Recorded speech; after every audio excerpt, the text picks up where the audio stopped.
Good morning, good afternoon, and good evening. Welcome to another episode of Rethinking Culture, the podcast that shines a spotlight on leaders of businesses people love to work for. My name is Andreas Constantinou. I'm your host, and I'm also a micromanager turned servant leader who developed a personal passion for workplace culture. At Rethink Culture, we're on a mission to help 1 million businesses build a healthier, more fulfilling workplace culture. And we do that by helping you measure and manage your culture. Today, I have the pleasure of welcoming Helen Sanderson to the podcast. And Helen is based out of the UK. She's a founder of Wellbeing Teams, and that is an organization that practices self-management and provides home care service in the UK.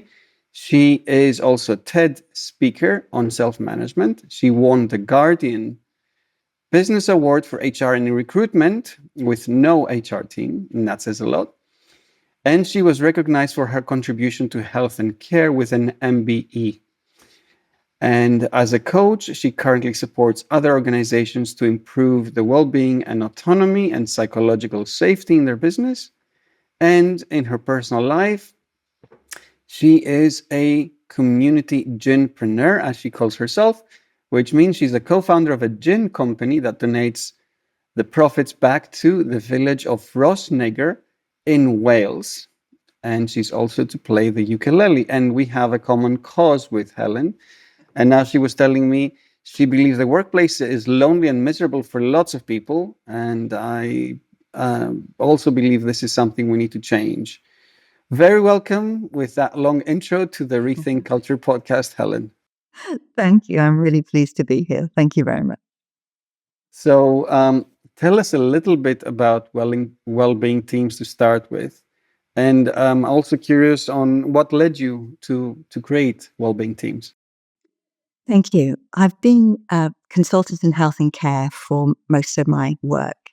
And I've had a team around me, both here and in the States and in Australia.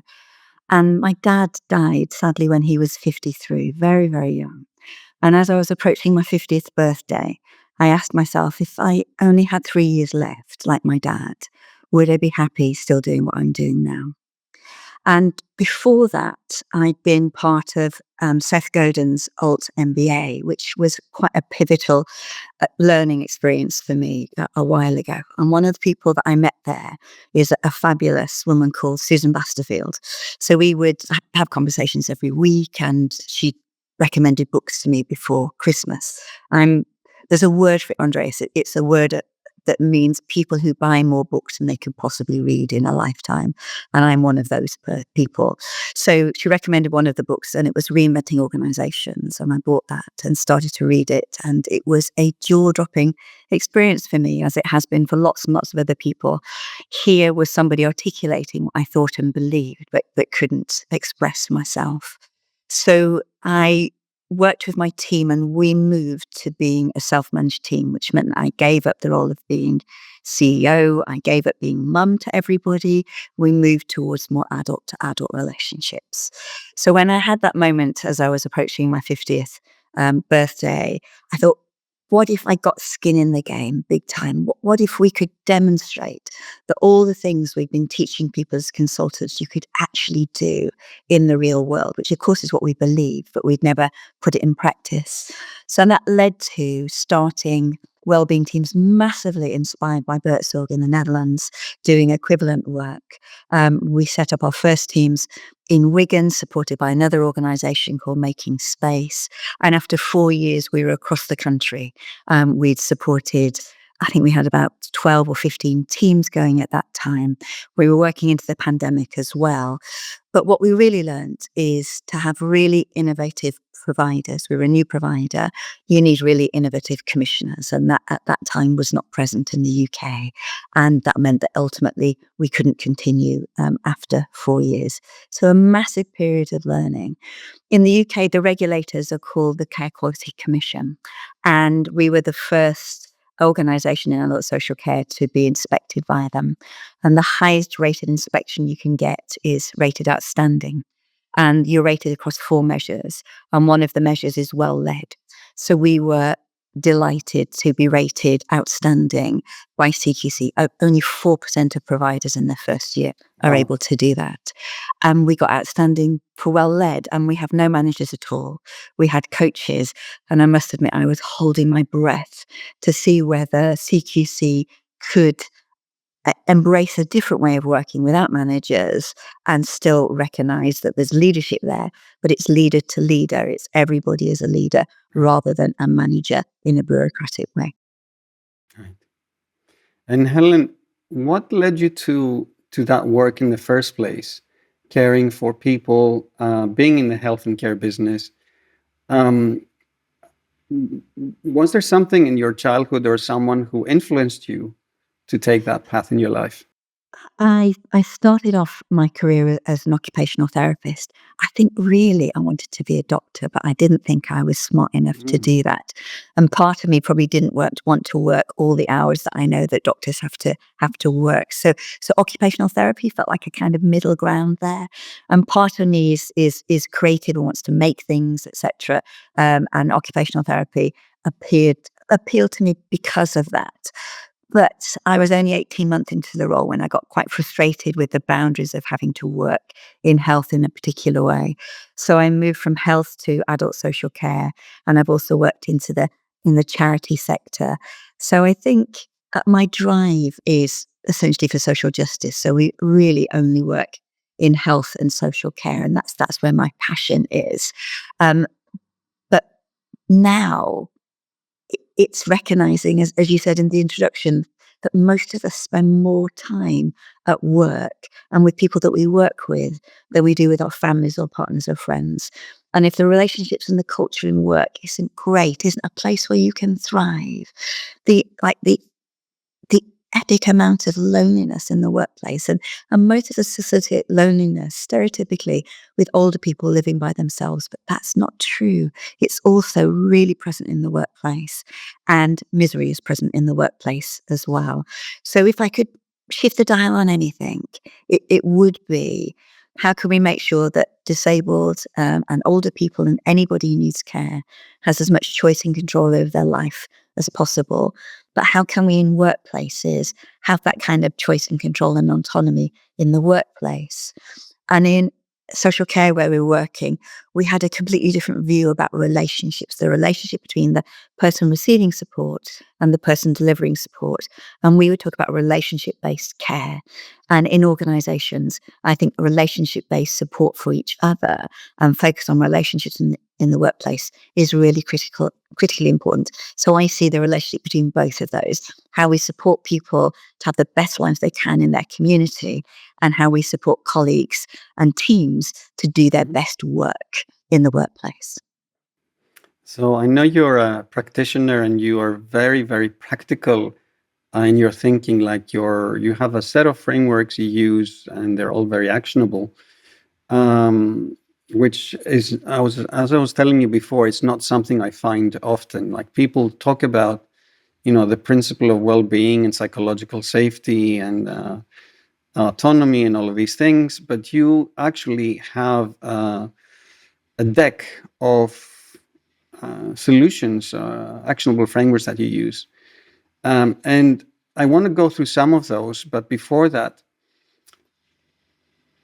is this for everyone? And does this, every business, and does this require a leap of faith? Or is it small incremental changes you need to make? What a brilliant question. So, um, after Wellbeing Teams, we worked with several organizations that wanted to move to self-management. And like a big leap. It sort of changes the psychological contract for people who've come into the workplace, because you will have come into the workplace um, believing that you'll have a manager who'll tell you what to do.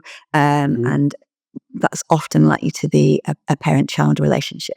Hmm. But moving towards self-management requires adult-to-adult relationships, so completely different.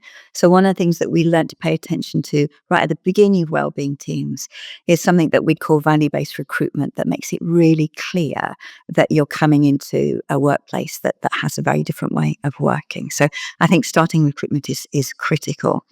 Now, my belief is that every team and every organization can work towards greater autonomy in the team and greater psychological safety. So wherever you are on a spectrum of, zero psychological safety, zero autonomy, you can move towards greater. And I think that is for every team and every organization. And I also think that we need to rethink well-being, because actually, if you look at what Professor Jeffrey Pfeffer says about well-being and health in the workplace, he says it's two things. It's social connection. So what are your relationships like with your colleagues? And it's autonomy. It's not whether yoga is available in the workplace. It's not all the other practices that people are adopting, thinking this is what you can do for well-being. It's much more fundamental than that.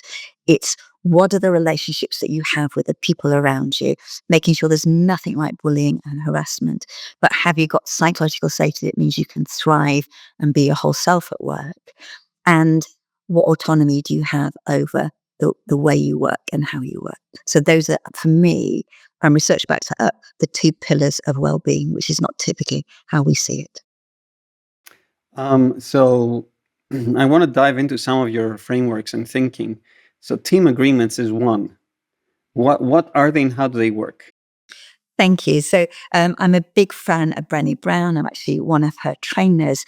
And she says, clear is kind.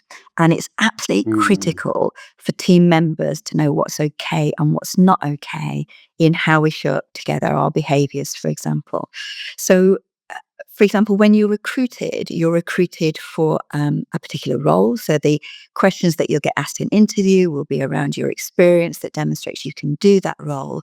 You're rarely asked about what your experience is with psychological safety or how you show up at work or how you manage interpersonal problems in the workplace.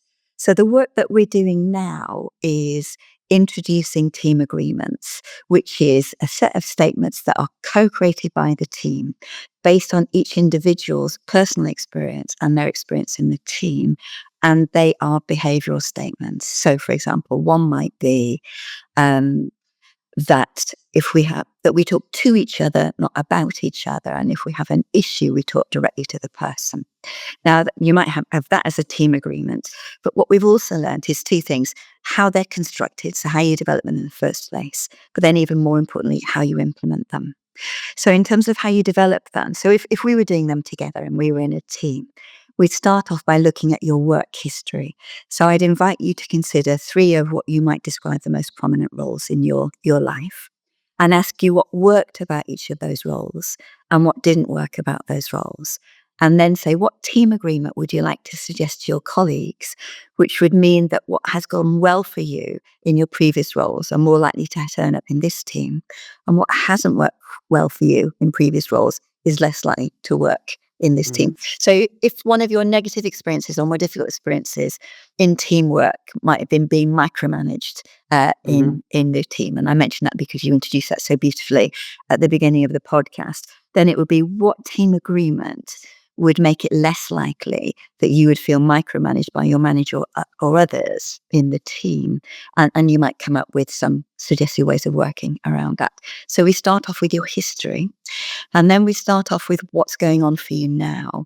So one of the things that I hope we'll get to talk about is bringing your whole self to work, and practices like one-page profiles that describe that. So if you already had a one-page profile, one of the sections would be the support section, which says, what helps you do your best work here. So for me, I'm a bit time obsessive. So if you're going to be late for a meeting with me, please let me know before you're late, kind of thing, or at least 10 minutes after the meeting. So things like that. So you might then have a team agreement that says we start and finish our meetings on time. And if we're going to be late for an appointment with each other, we let people know beforehand or as soon as possible. So that might be a team agreement. So what helps me do my best work in this team from my current experience, and what would help me from my previous experience? So that's the individual element to creating team agreements. And then brave is what's working and not working for us in the team now, and what team agreements might want to build on what's working for us or change what's not working. So you come up with a statement of 6 to 10 team agreements, which we then check to make sure they're behavioral terms, that they're words that your family would recognize, not jargon that's used just in your industry. But then we do 2 really significant things. On a scale of 1 to 10, looking at these draft team agreements, how committed are you to personally delivering them? So if we were doing them again, Andreas, and you said a 7, I'd say, okay, what would take that to an 8? And we'd do whatever tweaking would be necessary to get them to an 8. So we get everybody to 8, 9, or 10. But then even more significant is how committed are you to supporting your colleagues to deliver team agreements? And that might include challenging each other when they're not being delivered. And then it's how do we implement them? So one of the things that I say is what the team leader does in the first 3 months after establishing team agreements will determine whether they make a difference or not. So 2 of the ways that we do this, I think, are really significant is what gets talked about in supervision or one-to-ones sends a message about what's really important. So if you're not talking about team agreements in one-to-ones, you're probably not giving them the attention they deserve. So again, if I was in a supervisory relationship with you, Andreas, I'd be saying, which team agreement have you found really easy to fulfill over the last month? And which team agreement has been more challenging and why? And what action might support you to do even better with the team agreement that feels challenging over the next month?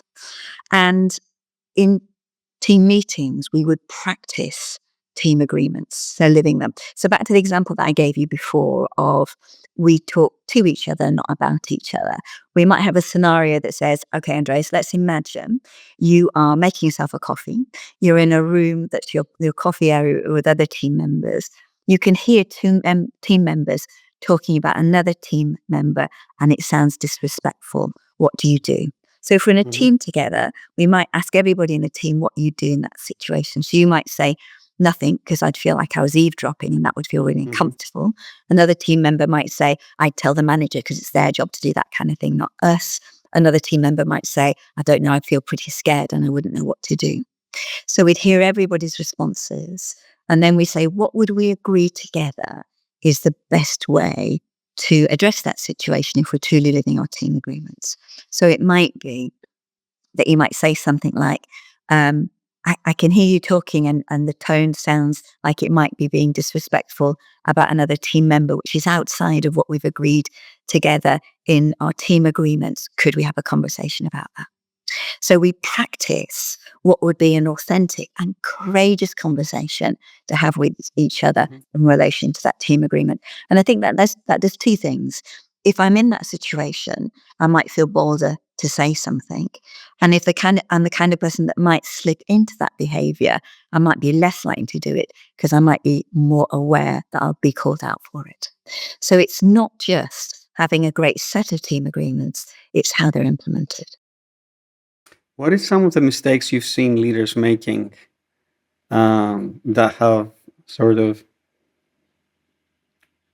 encouraged you to continue your work and Well, really find meaning in your specifically work? thank you. It's specifically in team agreements, the Well, worst thing, anything. okay. So in team agreements, the worst thing you can do is agree them and then ignore them. And that actually, I think, has a negative impact on trust. But I come from, I think, a similar place to you of being the kind of person that would naturally be a micromanager because I want things to be different and be done well, etc.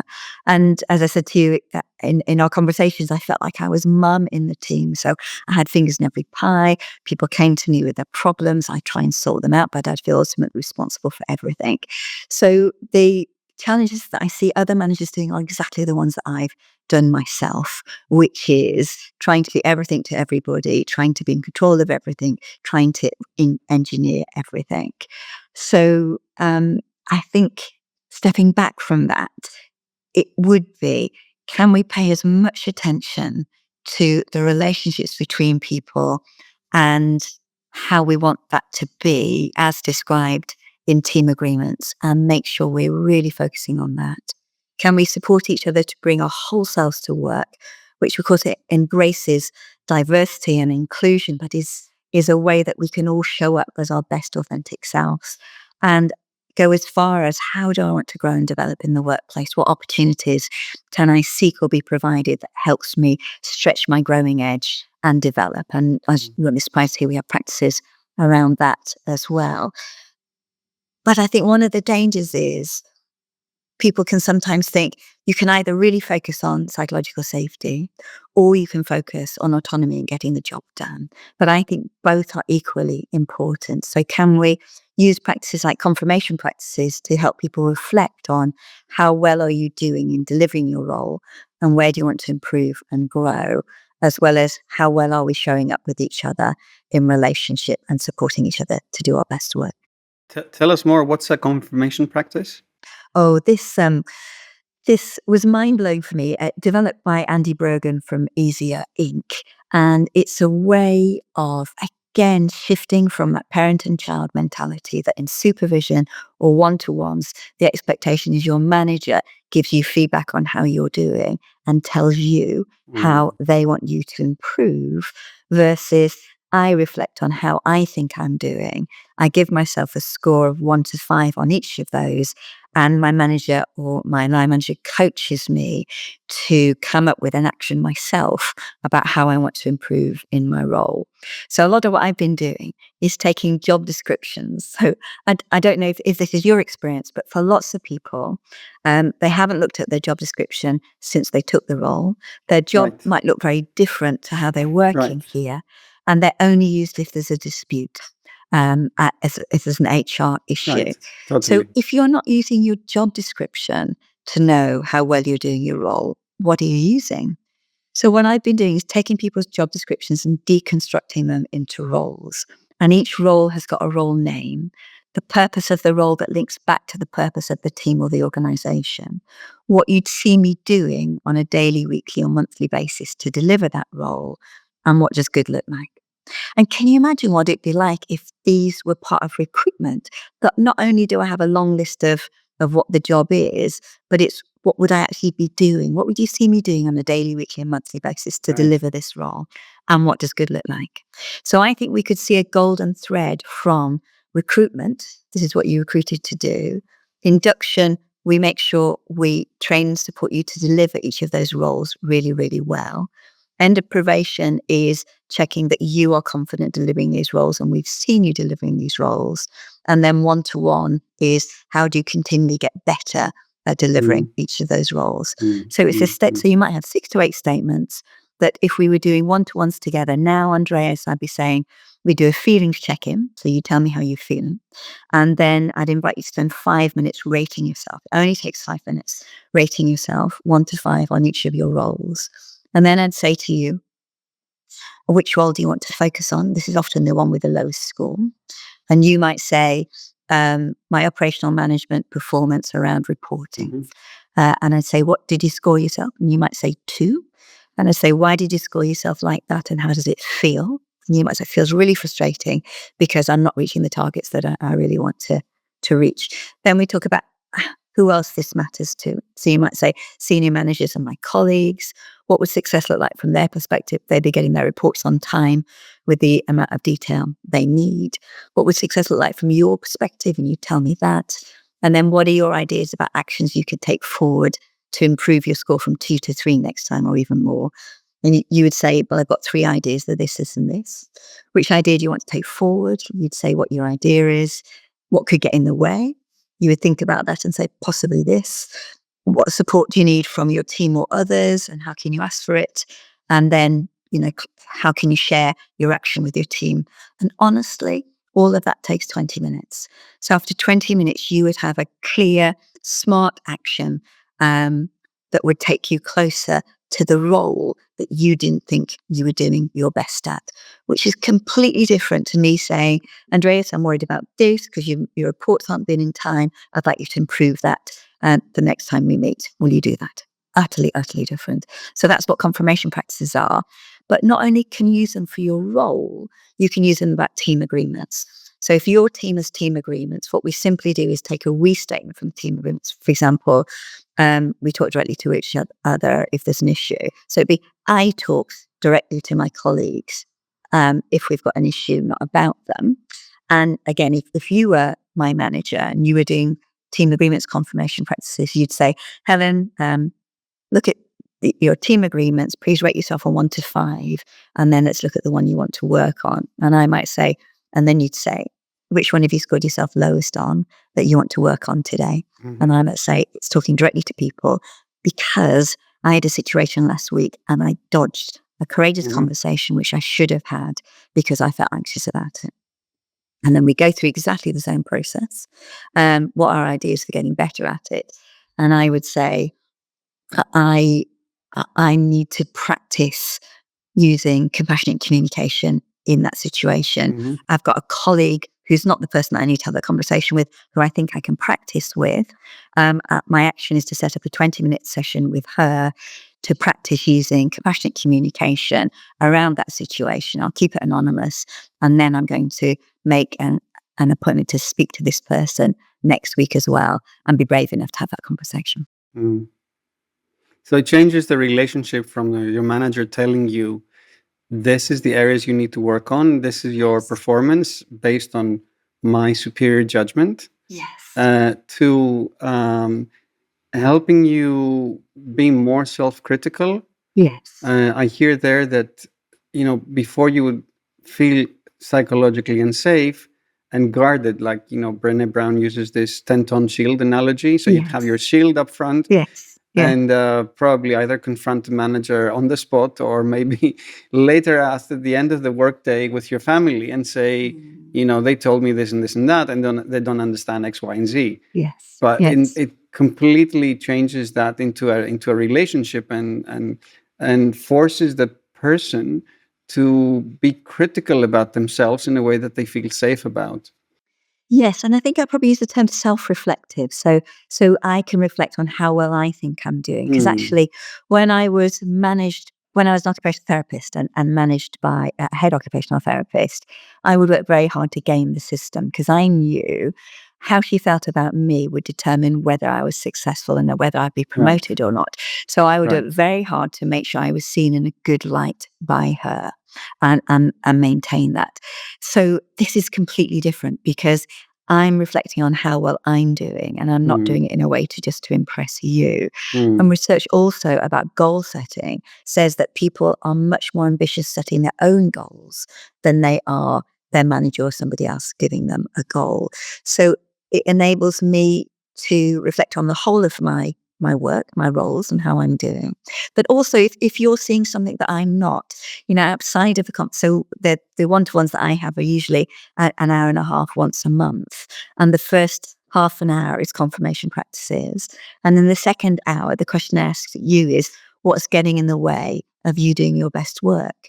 Now, that might be something to do with your well-being. You might be saying, the last month, my sleep has been awful. I've been coming to work tired, and I know that's stopping me being as sharp as I usually am. So it's completely appropriate that we might have a conversation about what sleep strategies could you start looking at. Or you might say, what's getting in the way of me doing my best work is I don't feel quite as skilled as I need to be in managing this situation in a team meeting, and I want to practice doing that. Or I'm feeling utterly overwhelmed with emails and I want to look at strategies for reducing the number of emails that I get. So it could be that, or I could say to you, I'm curious about what you're noticing about my performance and where you think I could be even better. So it doesn't rule out somebody who's in a different role to you giving you feedback. But it starts with, how do I think I'm doing? And then it's, what do I think is getting in the way of me thriving and being the best team member I could possibly be? So someone listening to us, working in a large organization, is this something they can apply to their team? Is this something they need to go to HR for? Is this something they need to go to the CEO for? How actionable is this in the organization? Well, the wonderful thing about this is if you're a team leader, you, I imagine, would have the autonomy to implement this without having to ask for anybody else's permission. So you can develop team agreements in 3 to 4 hours. So one way of doing them is if you have the capacity to take the team away for a half a day, you could do it that way. Or you could dedicate 20 minutes in a team meeting for 4 or 5 team meetings to get started with team agreements that way. If you're already doing one-to-ones with people, you could introduce team agreements in the way that I talked to you about before, either talking about scenarios or asking about what's getting in the way of them fulfilling their team agreements. So you have probably the autonomy to introduce other things into one-to-ones or supervisions. And I'm sure you can get hold of the job descriptions of your colleagues and put those into roles and work with your colleagues that way. So I think the approaches that I've talked about, roles and confirmation practices and team agreements with confirmation practices, I'd be surprised if there's any team leader who doesn't have the autonomy to move in that direction. However, I'm often asked by senior HR people to say, and this happened in the NHS recently, to say if I wanted to roll this out across the NHS trust that I work for, could I do that by the end of next year? And I say yes, but not in a let's do a training program and put everybody through it, because that won't work. I do the very radical thing, Andreas, and I don't know what you think about this. I say, let's start with you and your team. So let's start with you as a leader and the HR team, and let's spend 4 months implementing role-based confirmation practices with your colleagues, introducing team agreements, looking at confirmation practices in one-to-ones, and looking at scenarios for team agreements in team meetings.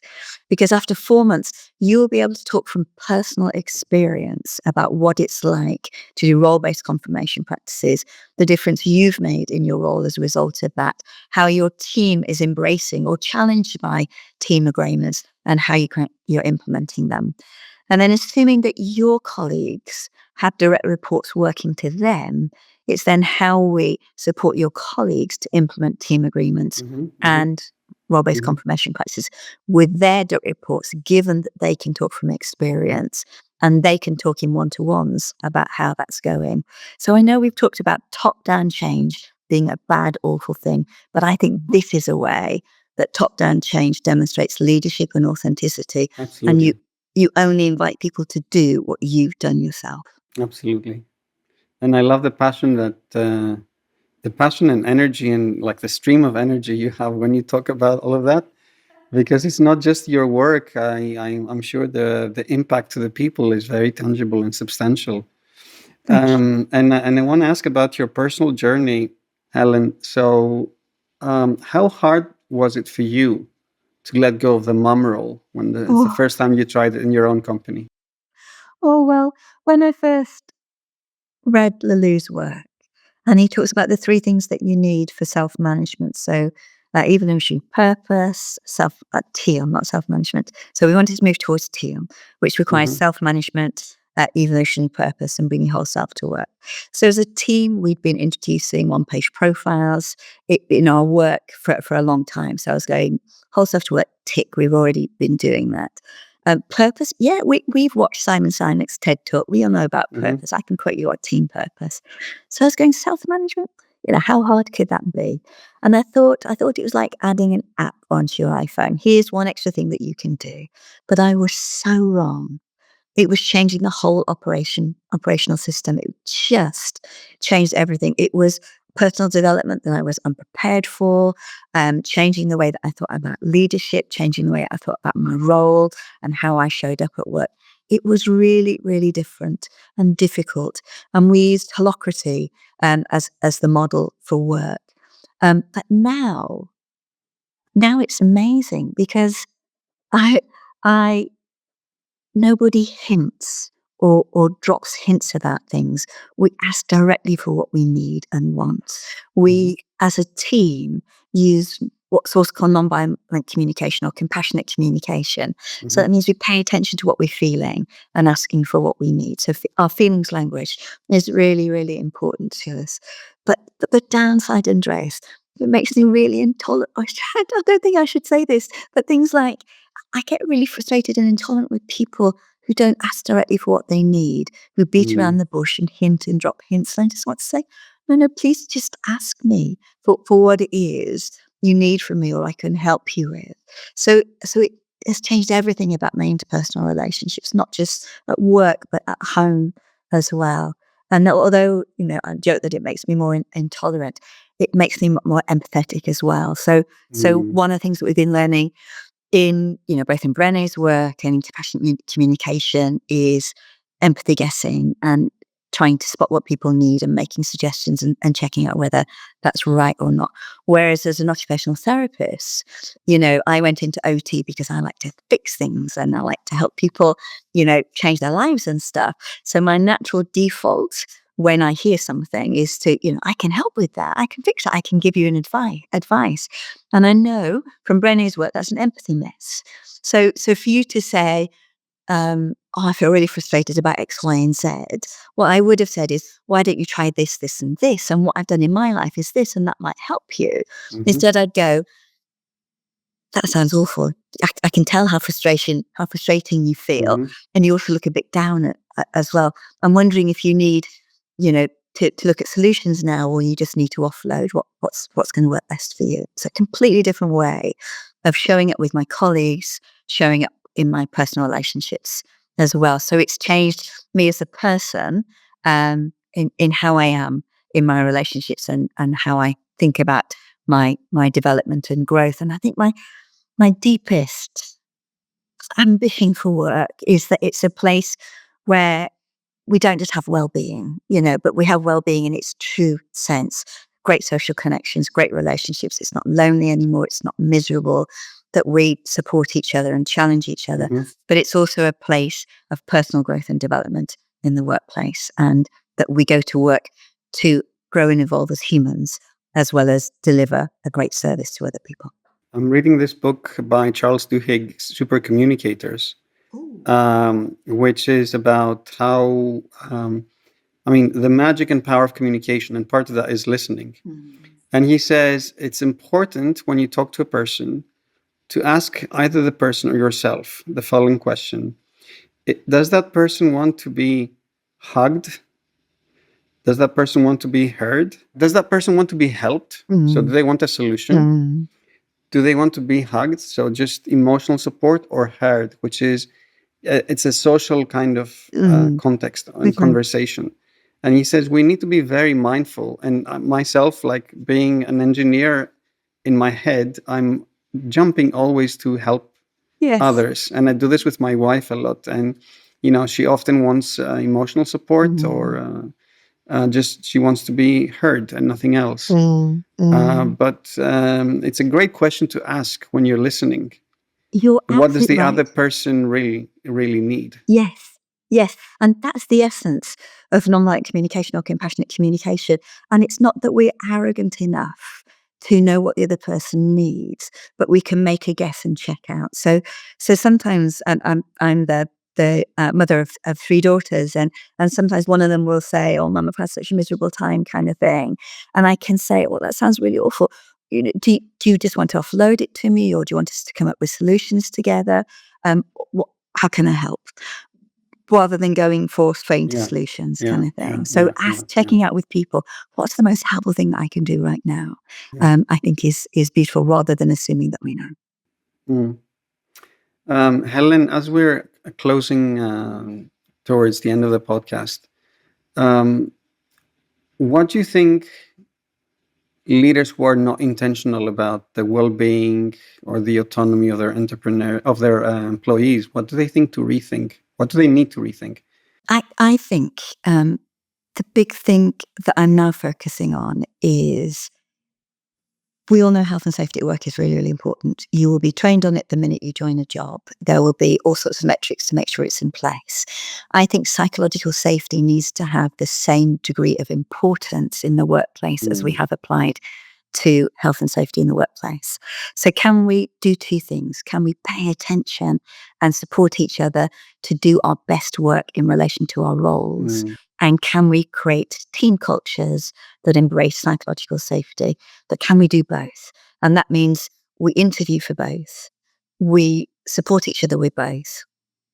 We look at both in supervisions, rather than psychological safety or how we show up together being an afterthought or the icing on the cake. So can we do both of those things with equal passion and intensity? Have you seen a case where an organization has changed its culture, well-being, autonomy, and so on, psychological safety, but in a bottom-up way? That teams discover a better way of doing things. I think it can be done team by team, and I don't think it has to be bottom up necessarily. But for example, any team leader who's listening to this can give this a go. I am deeply skeptical about whole organizational cultural transformation programs. I think it's at a team leader level that the difference can be made. But I also know about the termite effect, that if like 80% of teams are working this, of course, that's going to then become the dominant culture in the organization. So I think it's an invitation to team leaders to work this way. So yes, I've seen team leaders transform the culture of their teams by investing in some of these practices and paying Mhm. attention to psychological safety. And Helen, what's a book? And I know you read a lot of books, as you said. So I completely sympathize or completely resonate with that. Also, I'm a bookworm. What book did you read, or you think more of us should be reading? Um, I think I'd have to go back to Reinventing Organizations by Frederick Laloux Hmm. because it paints a vivid picture of what could be possible and gets into the detail of saying what would be different for HR if we were thinking about this way. So Hmm. it's both detailed and inspirational. But the book that I'm rereading for the fifth or sixth time at the moment is Martha Beck's Integrity, which for me is the sort of personal development element of this. So my top workbook would still be Frederick Laloux's Reinventing Organizations, but the book that's inspiring me to grow and develop and talk about radical honesty is that. And of course, and there's Amy Edmondson and all the fabulous books around psychological Hmm. safety. But those are the two that are at the top of my head this morning. Wonderful. Where can people find out more about you and your work, Helen? Oh, thank you. I'd invite people to directly email me. So I'm at Helen Sanderson at helensandersonassociates.co.uk. That would be the best. Or come and find me on LinkedIn and direct message me there. That'd be wonderful. Thank you. Wonderful. Helen, thank you for all of your insights and actionable frameworks. And I would say all of the work and love you've put into your work to transform teams and organizations. I hope many more people hear your message and put your frameworks into practice. I'm definitely curious and want to pick your brains, so to speak, on that after this recording. To everyone who's been listening, thank you for being with us for these 40 or so minutes and giving us your undivided attention. If you enjoyed listening to the podcast as much as I did here talking with Helen, please give us a 5-star rating and tell your friends about us, because that will help me, that will help the podcast, that will help more people become more conscious about um, leadership and building healthier workplaces. If you want to learn more about measuring your workplace culture so you can manage it, you can always visit rethinkculture.co and keep leading, keep building healthier and happier workplaces for you and especially for those around you. Take care.